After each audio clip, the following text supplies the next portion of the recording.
Hello विद्यार्थी मित्रों, काफ़ी दिनों के बाद आज एक वीडियो पोस्ट कर रही हूँ। आशा करती हूँ आप लोग मुझसे नाराज़ नहीं होंगे क्योंकि काफ़ी दिन हो गए मैंने कोई वीडियो पोस्ट नहीं किया था।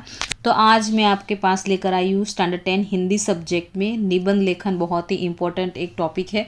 अगर आप अच्छे से निबंध लिख लेते हो तो आप अच्छे मार्क्स गेन कर सकते हो। तो आज हमारे पास एक निबंध है, पाठशाला में मेरा अंतिम दिन। क्योंकि आप 10th की तैयारी कर रहे हो तो आपका ये साल लास्ट ईयर होगा। आप 11th में अगर साइंस या कॉमर्स में जाते हो तो आप स्कूल चेंज करते हो, शायद आप अपने ही स्कूल में रहोगे, पर काफ़ी सारे बच्चे ऐसे होते हैं जो स्कूल चेंज करते हैं। तो ये ऐसा निबंध है जो यहाँ दिखाता है कि आप स्टार्टिंग से 10th स्टैंडर्ड तक एक स्कूल में रहते हो और उसके बाद जब वो स्कूल छोड़नी होती है, आपको आगे बढ़ना होता है, तो वो लास्ट दिन कैसा होता है आपके स्कूल का, उसका आपको वर्णन करना है। आप जो भी फील करते हो, आपने जो फील किया है वो आप इसमें डाल सकते हो। और मैंने यहाँ पे इस तरीके से लिखा है। तो चलिए निबंध स्टार्ट करते हैं। और उससे पहले अगर चैनल पे नए हो तो thank you so much video को देखने के लिए, और प्लीज़ सब्सक्राइब करना। और पुराने हैं अब तक सब्सक्राइब नहीं किया है तो प्लीज़ सब्सक्राइब कर दो। तो चलिए वीडियो स्टार्ट करते हैं। तो हम निबंध को ऐसे लिखेंगे। आज भी पाठशाला से विदा होने के दिन की याद आते ही आंसू आ जाते हैं और मन व्यथा से भर आता है।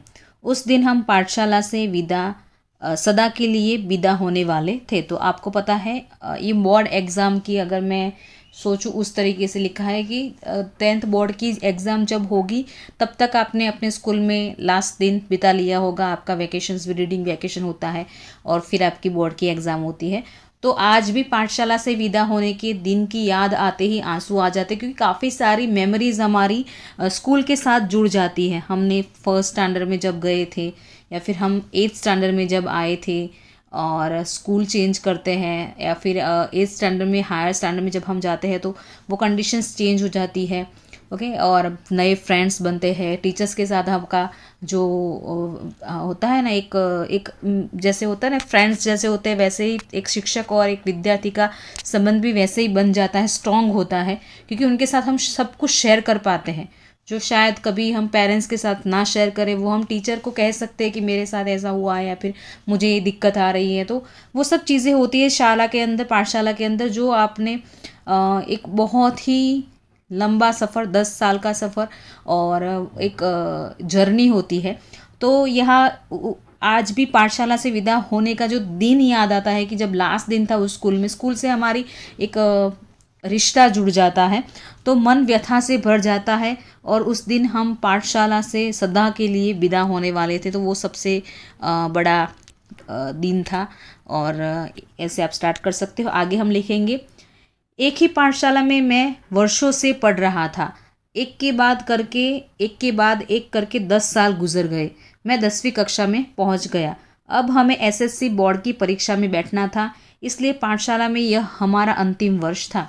10 साल मैंने स्कूल में बिताए, इस शाला में बिताए हैं, और एक करके एक, यानी एक के बाद एक करके 10 साल बीत गए। पहले स्टैंडर्ड से लेकर 7th में गए, फिर 9th में आए, फिर लास्ट ईयर 10th का आ जाता है। तो एक के बाद एक करके 10 साल गुजर गए और अब एसएससी बोर्ड की परीक्षा में बैठना था, और ये साल मेरा इस स्कूल के अंदर अंतिम वर्ष था। दिन बीतते गए और विदाई का आखिरी दिन भी आ गया। उस दिन विद्यार्थियों में न उत्साह था, न वह उल्लास था, न वह आनंद था जो पाठशाला के आम दिनों में होता था। तो वो उस दिन जब लास्ट दिन था तब सब लोग ऐसे खुश नहीं थे। जब जैसे वो क्लास में आते थे, स्कूल में आते थे और खुश होते थे, वैसे ना तो वो खुश थे, ना वो उत्साहित थे, ना आनंद था उनके चेहरे पे, ना पाठशाला के अंदर रहने का या फिर वहाँ आने का जो जोश होता था वो नहीं दिख रहा था किसी के अंदर। सब लोग उदास हो गए थे, सबके दिल भारी हो गए थे। अपने प्रिय विद्यालय से बिछड़ने की व्यथा सबके दिल को कचोट रही थी और सबको लगा था यार ये लास्ट दिन है, अब हम यहाँ पे नहीं आएंगे। और वो जो उसको छोड़ के जाने की जो व्यथा थी वो सबके दिल को कचोट रही थी। विदाई समारोह शाम के 4 बजे रखा गया था। विद्यार्थी और अध्यापक समय के पूर्व ही आ गए थे। लास्ट दिन था, विदाई समारोह रखा गया था क्योंकि विद्यार्थियों को विदाई देनी थी। उनको कहते हैं ना कि प्यार से और एक सम्मान के साथ उनको स्कूल से विदा करना था। तो एक समारोह रखा गया था ठीक 4 बजे, और उस समय से पहले सब लोग यहाँ पे हाजिर हो गए थे। ठीक 4 बजे प्रधान अध्यापक जी यानी आचार्य जी और सभी अध्यापक यानी सारे शिक्षक एकत्र होकर सभागृह में पधारे। आपका जो हॉल होता है, हर स्कूल के अंदर प्रार्थना खंड होता है, वहाँ पे सब लोग आ गए थे। सरस्वती वंदना से समारोह का प्रारंभ हुआ। सबने प्रार्थना की। पहले सभी छात्रों के प्रिय अध्यापक चतुर्वेदी जी ने सबका स्वागत किया। अभी यहाँ पे चतुर्वेदी जी जो थे वो मेरे प्रिय है, लेकिन आप अपने प्रिय शिक्षक का नाम यहाँ पे लिख सकते हो कि सभी छात्रों के प्रिय अध्यापक ने उनका अध्यापक जो थे उन्होंने सबका स्वागत किया। उन्होंने स्टार्टिंग की इस समारोह की। इसके पश्चात प्रधानाध्यापक जी का भी भाषण हुआ। इसके बाद प्रिंसिपल ने भी यहाँ पे भाषण दिया। उनके भाषण में एक पिता का दिल बोल रहा था। यहाँ पे as a parents, as a एक फादर वो स्पीच दे रहे थे, ऐसा सबको फील हो रहा था। उन्होंने हमें परीक्षा संबंधी कुछ सूचनाएं दी। जीवन में अनुशासन, सादगी, सफाई, समाज सेवा और कर्तव्य पालन के महत्व पर प्रकाश डाला। यहाँ उन्होंने हमें समझाया कि जीवन में शिक्षा के साथ साथ अनुशासन भी होना चाहिए, जीवन में सादगी भी होनी चाहिए, सफाई रखनी चाहिए, समाज सेवा भी करनी चाहिए और जो हमारा कर्तव्य है उसका भी पालन करना चाहिए। इन सभी चीज़ों पे उन्होंने भाषण दिया, प्रकाश डाला, उनका महत्व समझाया। अंत में हमारे उज्जवल भविष्य की कामना की और लास्ट में हमें वेल विशेष दी। उन्होंने हमारा भविष्य उज्जवल रहे ऐसी उन्होंने कामना की। इसके बाद हमारी कक्षा के अन्य अध्यापकों ने भी प्रसंगोचित संक्षिप्त भाषण किए। उसके बाद बाकी सब टीचरों ने भी यहाँ पे थोड़े बहुत शब्द कहे। मेरी बड़ी इच्छा थी कि अपने पूज्य गुरुजनों के प्रति आदर और श्रद्धा के 2 वचन बोलूं, पर उस समय मेरे मुंह से एक भी शब्द न निकल पाया। जैसे हमें होता है ना कि हम कुछ कहें उनको, उनसे बात करें, हमारे दिल में जो भी उनके लिए प्यार है, जो भी उनके लिए भाव है, उनसे शेयर करें, लेकिन उस दिन मैं कुछ नहीं बोल पाया था। अंत में विद्यार्थियों की तरफ से मेरे 2 सहपाठियों ने यह काम पूर्ण किया। 2 विद्यार्थी खड़े हुए क्लास के और उन्होंने शिक्षकों के बारे में कुछ शब्द कहे। दूसरे एक सहपाठी की कविता, माँ ने हमको दूध पिलाया, तुमने अमृत ज्ञान का, यानी शिक्षक के लिए, शिक्षकों को और स्कूल के प्रति जो हमारे दिल में भावना थी उसको दर्शाने के लिए हमारे सहपाठी यानी मेरे ही एक सह विद्यार्थी ने एक कविता लिखी थी। उसका भी उसने स्टेज पे जाके कविता को सबको सुनाया और उससे सब लोगों को बहुत अच्छा लगा, सबके दिल को वो कविता छू गई।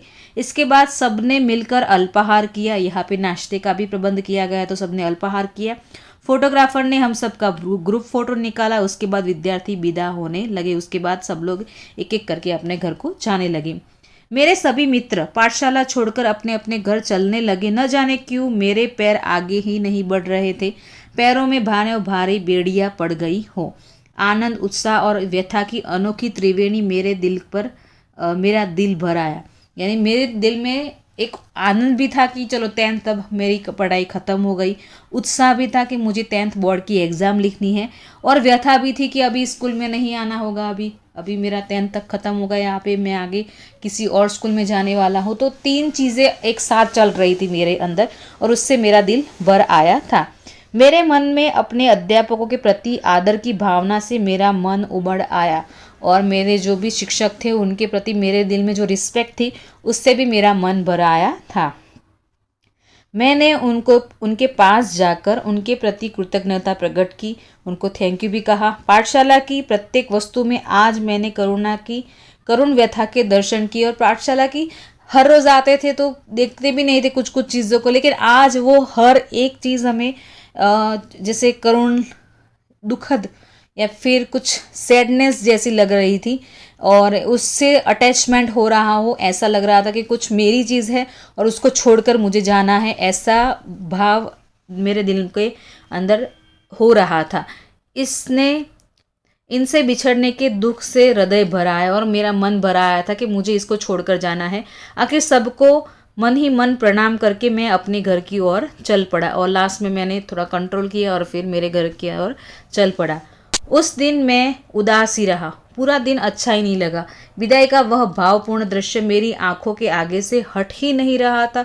वैसे तो मनुष्य के जीवन में विरह मिलन, सुख दुख आदि के अवसर आते ही रहते हैं, किंतु पाठशाला के स्वर्णिम जीवन का वह अंतिम दिन मेरे जीवन की मंगलमय करुण स्मृति है।